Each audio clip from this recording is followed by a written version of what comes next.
हाँ जी। तो हमने वैसे जो है वो बैंक रिकन्सिलिएशन ऑलरेडी पढ़ी हुई है, लेकिन अब मैं बैंक रिकन्सिलिएशन को एक बार फिर बता रहा हूँ फातिमा के भरपूर इसरार पे। सर इसमें ना किसी किसको आंसर सेम नहीं आता। मैं बता देता हूँ आपको बेटा, बैंक रिकन्सिलिएशन के अब हमारे पास टाइम बहुत कम है, ये हम लास्ट टाइम ही पढ़ लें अब ना। बैंक रिकन्सिलिएशन के सबसे पहले तो मैं छोटे से रूल्स लिखवा देता हूँ आपको। दो किस्म के कॉलम्स होते हैं जहाँ हम वैल्यूज़ लिखते हैं, एक होता है कैश बुक और एक होती है पासबुक। पासबुक का मतलब होता है बैंक स्टेटमेंट। ये बैंक स्टेटमेंट की चीज़ें आप यहाँ एडजस्ट करेंगे और ये आपकी अपनी बुक होती है, यानी कि कंपनीज़ बुक। एक्चुअली होता क्या है कि हम लोग जो है वो बैंक के अंदर आने जाने वाली ट्रांजैक्शंस को रिकॉर्ड कर रहे होते हैं, जिसको हम किस में रिकॉर्ड करते हैं, हम रिकॉर्ड करते हैं अपने पास कैश बुक में। हमने पढ़ा है ना, बैंक का आना जाना सब रिकॉर्ड हो रहा होता है, 3 कॉलम कैश बुक के अंदर हम पढ़ते हैं। उसमें फिर हम बैलेंस भी निकालते हैं और हम कहते हैं कि हमारे हिसाब से इस महीने हमारा बैलेंस है मिसाल के तौर पे 20,000। लेकिन होता है क्या है कि बैंक स्टेटमेंट आती है 31 जून को और वो बताती है कि आपके पास जो बैलेंस है वो 25,000 है। तो 5,000 का फ़र्क आ गया। अब इस 5,000 के फ़र्क को हमने इन्जॉय नहीं करना है, हमने इसको बैलेंस करना है, क्योंकि ये इस दफ़ा 5,000 का फ़र्क आ गया, अगले बार प्लस आ गया ना इस दफ़ा, तो अगली बार 50,000 कमा सकते हैं। तो बेहतर ये है कि आप इस मसले को फ़ौरन हल करें। अब फ़ौरन हल कैसे किया जाता है, हम अपनी कैश बुक रखेंगे और बैंक से आई हुई स्टेटमेंट रखेंगे और उसमें से कॉमन चीज़ों को हटा देंगे कि भाई मेरे पास लिखा हुआ है कि मैंने फ़लाँ अकाउंट फ़लाँ चेक जो है वो रिसीव करा, वो बैंक में भी लिखा हुआ है, ये बात तो कॉमन आ गई। लेकिन बैंक स्टेटमेंट में लिखा हुआ है कि इन्होंने ज़कात काट ली, बैंक वालों ने ज़कात डिडक्ट कर ली, ये तो मुझे पता ही नहीं था, तो ये मैं यहाँ एडजस्ट कर दूँगा। इसी तरह मेरा एक चेक शो हो रहा है कि मैंने फ़लाँ को पैसे दिए थे, सैलरी दी थी किसी को, मैंने अली साहब को सैलरी दी थी कि जाएँ पैसे ले लें, अली साहब गए नहीं अभी तक बैंक में, स्टेटमेंट में उनका चेक शो ही नहीं हो रहा, तो ये मैं स्टेटमेंट पे एडजस्ट करूँगा। बहुत आसान होती है बैंक रिकन्सिलिएशन, हम लोग बिला वजह इसमें परेशान होते हैं। बस आसानी तुम्हें तब समझ में आएगी जब आपको वर्ड्स लिखे हुए समझ में आएंगे। तरीक़ेकार सिंपल है, आपने यहाँ पर बैलेंसेस लिखने हैं अपने दोनों के, जो भी बैलेंसेस दिए हुए होंगे दोनों साथ में लिखना है। बैलेंस में एक चीज़ ध्यान में रखने वाली है बस, हमारी बुक के लिए डेबिट का मतलब होगा प्लस, क्रेडिट का मतलब होगा माइनस, जबकि बैंक के लिए ये उल्टा है, बैंक के लिए क्रेडिट का मतलब है प्लस और डेबिट का मतलब है माइनस। तो अगर कहीं पे लिखा हुआ है कि बैंक क्रेडिटेड, इसका मतलब कि बैंक ने क्रेडिट करा है, डैट मीन्स कि बैंक ने प्लस करा है, सही। और अगर कहीं पे लिखा हुआ है कि बैंक डेबिटेड, तो इसका मतलब बैंक ने माइनस करा है। और बहुत सिंपल सा रूल है, कोई भी रकम अगर बैंक ने माइनस करी है, आप उसको अपने पास से लेस कर लेंगे। कोई भी रकम अगर बैंक ने ऐड करी है, आप उसको अपने पास भी ऐड कर लेंगे। इसी तरह कोई भी अमाउंट जो आप ऐड कर चुके हैं उसको बैंक में भी ऐड कर दो, कोई भी अमाउंट जो आप लेस कर चुके हैं उसको बैंक से लेस कर दो, ठीक है। Any amount added by company, कोई भी अमाउंट कंपनी ने ऐड करी है आप उसको पासबुक में ऐड कर दें। Any amount less bye company, कोई भी अमाउंट सब्ट्रैक्ट या लेस करिए कंपनी ने, आप उसको बैंक से लेस कर दें। इसी तरह ऊपर होगा any amount less by bank, अगर कोई अमाउंट बैंक ने लेस करी है आप उसको अपने पास से लेस करें। इसी तरह अगर कोई अमाउंट बैंक ने ऐड करी है तो आप उसको अपने पास ऐड कर देंगे, ठीक है।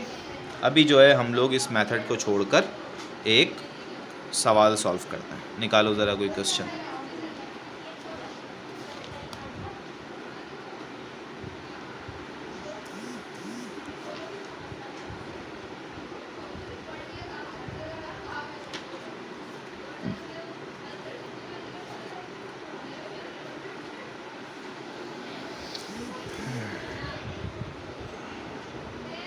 यही क्वेश्चन ले आई तुम, मुझे पता था कि तुम जो है ना इसमें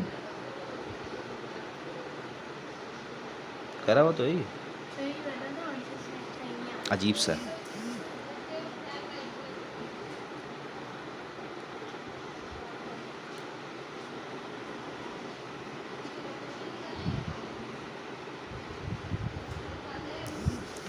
Year 2018, question number 4. The study of the cash record and bank statement of MS Noman Trader. Company name MS Noman Trader. आप क्या रिकॉर्ड कर रहे हैं बैंक, इसकी अगर रिक्वायरमेंट पढ़े तो रिक्वायरमेंट में लिखा हुआ है prepare bank reconciliation statement on 31 मार्च 2018। तो आप यहीं लिखेंगे कि भाई हम इसकी क्या चीज़ रिकॉर्ड कर रहे हैं, बैंक रिकन्सिलिएशन 31 मार्च 2018 हो गया। यहाँ पर आप डिस्क्रिप्शन या पर्टिकुलर्स कुछ भी लिख सकते हैं। यहाँ पर मैंने नाम बता दिया क्या आएगा, कैश बुक और पासबुक। ये आगे पीछे हो भी सकता है और नहीं भी हो सकता। हो इस तरह सकता है कि कोई फ़र्क नहीं है अगर आप ऐड आगे पीछे कर दें, लेकिन तरीक़ेकार ज़्यादातर इसी तरह लिखा हुआ, इधर कैश होता है उधर पासबुक होता है। तो कोशिश करो कि जैसा है वैसे ही रहने दो। सबसे पहले बैलेंसेस ये दिया हुआ, balance as per cash book 55,000, cash book हमारी 55,000 का बैलेंस शो कर रही है और बैंक स्टेटमेंट बता रहा है 70,000।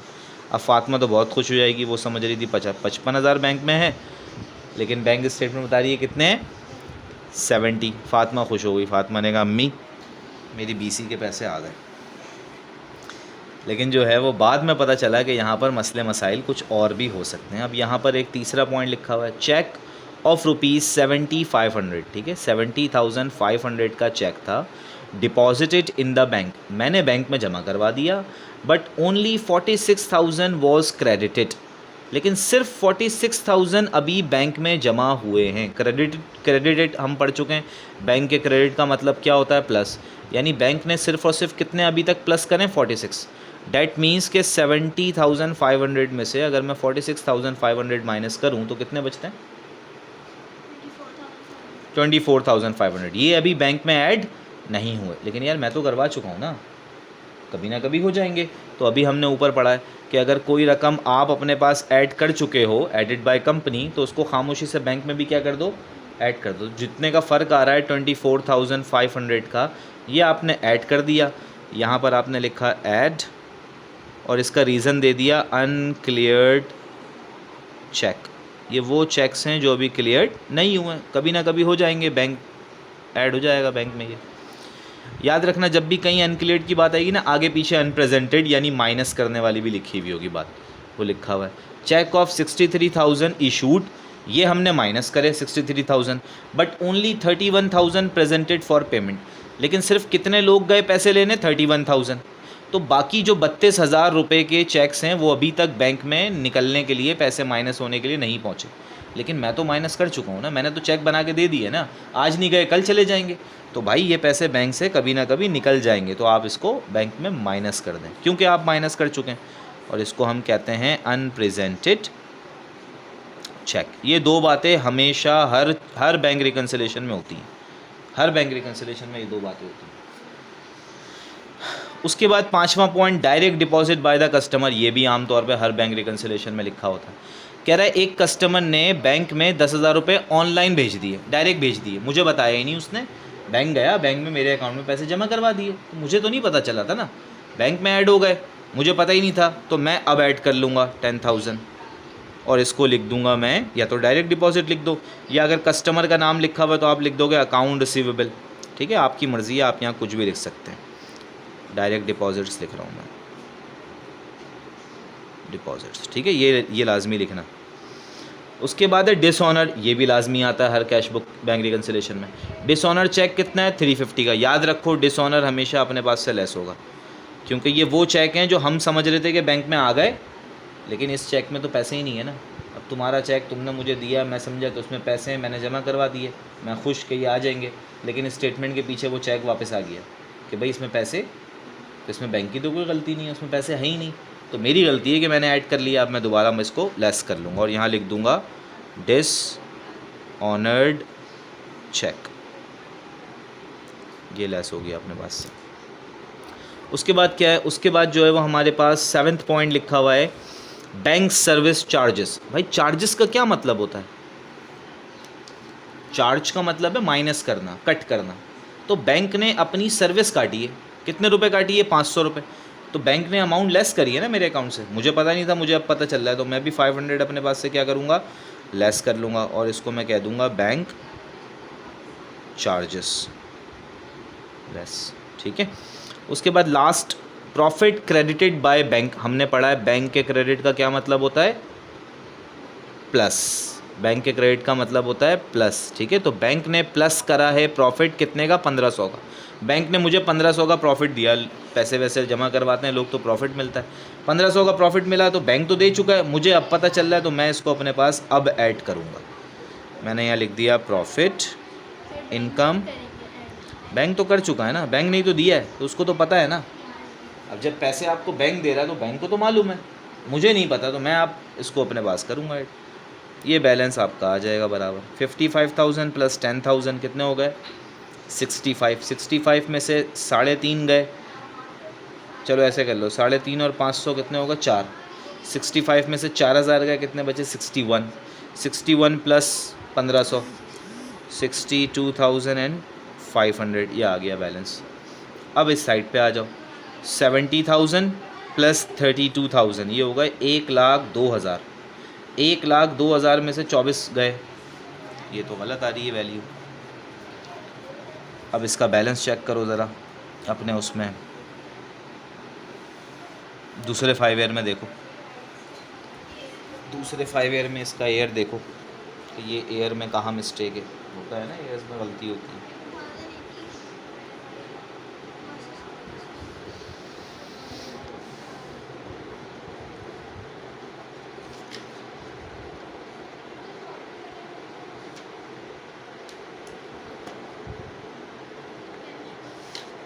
अच्छा सॉरी, मैंने ये ऐड कर लिया, नहीं मैंने कैलकुलेशन गलत कर दी। 70 प्लस 24 ये होगा 94, 94,500 हो रहा है। 94 में से गए 32, 94 में से 32 गए तो ये बचा 62। 62 और 500 बिल्कुल सही है, और मैंने इसको माइनस के बजाय ऐड कर लिया था। आ गया बैलेंस, बैलेंस आ गया, डैट मीन्स के सवाल हो गया।